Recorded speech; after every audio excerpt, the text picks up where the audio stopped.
नमस्कार दर्शकों, आप सभी का एक बार फिर से सिटी वेब पर स्वागत है और मैं हूं आपके साथ प्रीति चंद्र। बुलेटिन की शुरुआत करेंगे आज की बड़ी खबर से। देवबंद में करंट लगने से किसान की मौत। देवबंद में शनिवार सुबह करंट लगने से किसान की मौत हो गई। मृतक के भतीजे ने बिजली विभाग के जय और कर्मचारियों के खिलाफ मुकदमा दर्ज कराया। आरोप है कि बिजली विभाग की लापरवाही की वजह से ये हादसा हुआ।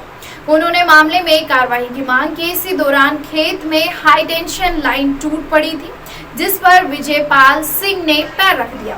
करंट लगने से उसकी मौके पर ही मौत हो गई, लेकिन इसके बाद भी तार नहीं हटाया गया। गुस्साए ग्रामीणों ने बरला रोड पर जाम भी लगाया।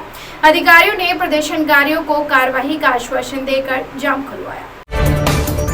सहारनपुर डेथ कारपेट बने नेशनल और स्टेट हाईवे। 13 दिनों में हुए भीषण हादसे, 16 लोगों को हुई मौत। सहारनपुर के दिल्ली यमुनोत्री हाईवे पर 13 दिनों में 10 जान चली गई है। 21 अगस्त को ट्रक और वैन की भीषण टक्कर हो गई थी, जिसमें गर्भवती महिला सहित एक ही परिवार के 6 लोगों की मौत हो गई थी। हादसे में आदिल, उसकी गर्भवती पत्नी आसमा आदिल की मां सुल्ताना, मामी रिहाना, मामा मशकूर और उनकी पत्नी रुखसार की भी मौत हो गई थी। बता दें कि ठीक 13 दिन बाद इसी दिल्ली यमुनोत्री हाईवे पर 2 सितंबर की शाम को बाइक और पिकअप की टक्कर हो गई, जिसमें 4 लोगों की मौत हो गई, जबकि 2 लोगों की हालत गंभीर बनी हुई है। जिलाधिकारी ने की हर घर तिरंगा अभियान के तहत लगाए गए तिरंगों को ससम्मान उतारने की अपील। जिलाधिकारी अखिलेश सिंह ने सभी जनपद वासियों से अपील की है कि हर घर तिरंगा अभियान के तहत पूरे जनपद में जन सामान्य द्वारा अपने घरों और प्रतिष्ठानों पर लगाए गए तिरंगे, जो 13 अगस्त से 15 अगस्त तक लगाए जाने थे, को अब सम्मान के साथ झंडा संहिता का अनुपालन करते हुए उतारा जाए। डीएम अखिलेश सिंह ने कहा कि तिरंगे का उपयोग किसी उत्सव, थाली या अन्य तरीके की सजावट में न किया जाए एवं राष्ट्रीय ध्वज पानी में, जमीन या फर्श व पगडंडी को नहीं छूना चाहिए। तिरंगे का प्रयोग किसी मेज को ढकने के लिए नहीं किया जाना चाहिए। संपूर्ण समाधान दिवस में 59 शिकायतें हुई प्राप्त और 5 का मौके पर ही निस्तारण। जिलाधिकारी अखिलेश सिंह के निर्देश में संपूर्ण समाधान दिवस में प्राप्त हुई शिकायतों का समय रहते और गुणवत्तापूर्वक तरीके से निस्तारण किए जाने के उन्होंने निर्देश दिए हैं। बता दें कि संपूर्ण समाधान दिवस के अवसर पर अलग अलग थानों में लगाए गए समाधान दिवस पर कुल 59 शिकायतें दर्ज की गई, जिनमें से 5 का मौके पर ही निस्तारण किया गया। बता दें कि इस दौरान जिलाधिकारी अखिलेश सिंह ने कहा कि सरकार द्वारा चलाई जाने वाली सभी जन कल्याणकारी योजनाओं के बारे में प्रत्येक पात्र को जानकारी दी जाए और ज्यादा से ज्यादा लोग इसका लाभ उठा सकें। सहारनपुर शिविर में 15 लोगों ने की आंखें दान। रोशनी आई बैंक धर्मार्थ चिकित्सालय द्वारा न्यू रोज पब्लिक स्कूल अमरदीप कॉलोनी में शिविर लगाकर स्कूली बच्चों की जांच की गई। साथ ही 15 व्यक्तियों ने इस दौरान आंखें दान की है। मुख्य अतिथि पश्चिमी उत्तर प्रदेश संयुक्त उद्योग व्यापार मंडल के जिलाध्यक्ष जयवीर राणा ने कहा कि रोशनी आई बैंक विगत वर्षों से समाज हित में कार्य कर रहा है। डॉक्टर कुलदीप कश्यप और आशु जैन के सहयोग से लगभग 150 बच्चों का आई चेकअप किया गया। साथ ही 15 व्यक्तियों ने आंखों का दान भी दिया। संस्था के अध्यक्ष की तरफ से सभी को पटका पहनाकर सम्मानित किया गया। सहारनपुर नगर में आज डॉक्टर भीमराव स्पोर्ट्स स्टेडियम में अंडर 16 कबड्डी प्रतियोगिता कराई गई, जिसमें 16 साल तक की लड़कियों की कबड्डी प्रतियोगिता कराई जा रही है। वहीं कबड्डी प्रतियोगिता में 50 से 60 खिलाड़ियों ने प्रतिभाग किया। प्रधानमंत्री की आयुष्मान योजना के प्रति लोगों को जागरूक कर रहा है विब्रॉस हॉस्पिटल।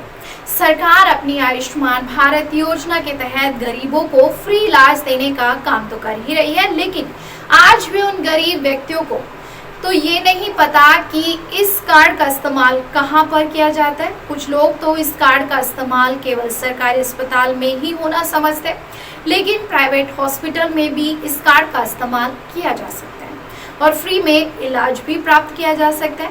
सरकार के इस मुहिम को आगे बढ़ाते हुए विब्रॉस हॉस्पिटल गरीब लोगों को सहायता देने और जागरूक करने का काम कर रहा है। बता दें कि रामपुर मनिहारन ब्लॉक में आज निशुल्क स्वास्थ्य कैंप का आयोजन किया गया। इस मौके पर लगभग 150 लोगों ने कैंप में पहुंचकर लगाए गए निशुल्क कैंप का लाभ उठाया और कुछ लोग ऐसे भी मिले जिन्हें आयुष्मान कार्ड होने के बावजूद भी सारी जानकारी सही से प्राप्त नहीं थी, तो उन लोगों को जानकारी भी दी गई। आज के युग में मानव अनेक रोगों से पीड़ित है।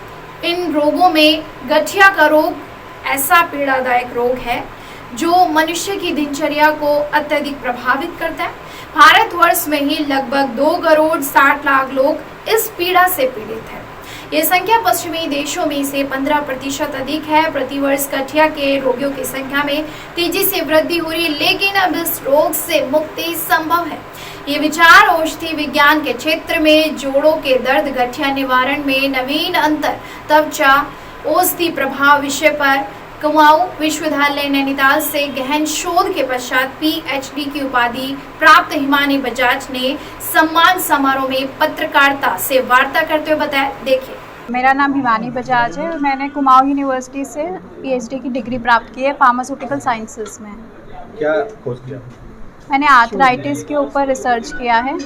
बेसिकली इसकी जो परसेंटेज है इंडिया में वो 15% ज़्यादा है पश्चिमी देशों के कंपैरिजन में, और ये फीमेल्स में ज़्यादा पाई जाती है एज़ कम्पेयर टू मेल्स। तो मैंने इसके ऊपर शोध किया है और मार्केट फॉर्मुलेशन से कंपेयर किया है। जो मार्केट में हमारे पास इसकी मेडिसिन है वो ज़्यादा लंबे समय तक काम नहीं करती है। उसको आप 3 घंटे लेते हैं, उसके बाद 3 घंटे बाद दोबारा आपको लेनी पड़ती है वो दवाई। उसकी कॉस्ट भी ज़्यादा है जो ज़्यादा लंबे समय तक काम करती है। तो मैंने इस पर ये शोध किया है कि ट्रांसडर्मली मतलब स्किन के थ्रू हम जब वो देते हैं मेडिसिन तो वो ज़्यादा लंबे तक अपना थेराप्यूटिक इफेक्ट दिखाती है और उसकी कॉस्ट भी कम है जो हमारे पास मार्केट में अभी अवेलेबल है इसके लिए। सहारनपुर नगर में आज एक होटल सभागार में 5 सितंबर से शुरू होने वाले जहारवीर गोगा जी महाराज के विशाल मेले को लेकर श्री गोगा महाड़ी सुधार सभा के द्वारा एक प्रेस वार्ता का आयोजन किया गया, जिसमें चौधरी अनिल प्रताप सैनी ने जानकारी देते हुए बताया कि मेला लगभग 850 साल पहले से लगता है। हरियाणा, पंजाब, दिल्ली, राजस्थान सहित अन्य प्रदेशों से लाखों की संख्या में श्रद्धालु इस मेले में आकर अपना प्रसाद चढ़ाते हैं और उनकी मनोकामनाएं भी पूर्ण होती है। साथ ही इस मेले में मुख्य रूप से आज गोगा महाड़ी सुधार सभा द्वारा जहारवीर गोगा जी महाराज के नीले ध्वज के स्थान पर भगवा ध्वज लगाकर मेले में छड़ियों को लाने की बात कही गई। सहारनपुर गोविंद नगर में आज गोविंद एकता मंच द्वारा गणपति विसर्जन का कार्यक्रम रखा गया, जिसमें सर्वप्रथम सुबह प्रातः विधि विधान के साथ हवन यज्ञ किया गया और पूर्ण आहुति की गई और भगवान से देश में, शहर में सुख शांति की प्रार्थना की। भगवान श्री गणेश से सभी ने मिलजुल कर अपने घर में सुख शांति धन धान्य की प्रार्थना की। आज के लिए बस इतना। एक बार फिर जुड़ेंगे बड़ी खबरों के साथ। अगर आप भी कोई खबर या सूचना हम तक पहुंचाना चाहते हैं, हमारे व्हाट्सएप नंबर 8273717100 पर हमें भेज सकते हैं।